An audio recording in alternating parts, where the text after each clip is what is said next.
பருந்தூருக்கு தளபதி செல்ல நிறையா கட்டளைகள் விதித்திருக்காங்க. கிட்டத்தட்ட பருந்தூரை பாகிஸ்தானும் நினச்சிட்டாங்க போல். எவ்வளோ கட்டுப்பாடுகள் விதிக்கணுமோ அவ்வளோ கட்டுப்பாடுகள் விதித்து தளபதி வரணுன்ட்டு. சில டிஎம்கே தலைவர்கள்லாம் என்ன சொன்னாங்க, பனையூர் விட்டு வெளில வரமாட்டாரா, மக்களை சந்திக்க மாட்டாரா அப்படின்னு கேட்டாங்க. நாங்கள் வெளில வந்ததுக்கே இவ்வளோ கட்டுப்பாடு போட்டு பயப்படுறீங்க. ஸோ அவர் சர்வசாதாரணமாக 1 மணி நேரம் தான் பார்க்கணும் அப்படின்ட்டு பர்மிஷன் கொடுக்குறீங்க மக்களை.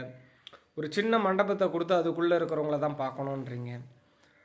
இத்தனை வண்டி தான் வரணும், அதுக்கு மேலே வரக்கூடாதுன்னு சொல்கிறீங்க. இதெல்லாம் பார்க்கும்போது இது மக்களுக்கான ஆட்சியா அப்படின்றது சந்தேகமாக இருக்குது. ஸோ இதுலேருந்து என்ன தெரியுதுன்னா, எதிர்காலத்தை நினச்சி நீங்கள் பயப்படுறீங்கன்ட்டு மட்டும் ஒன்று தெரியுது.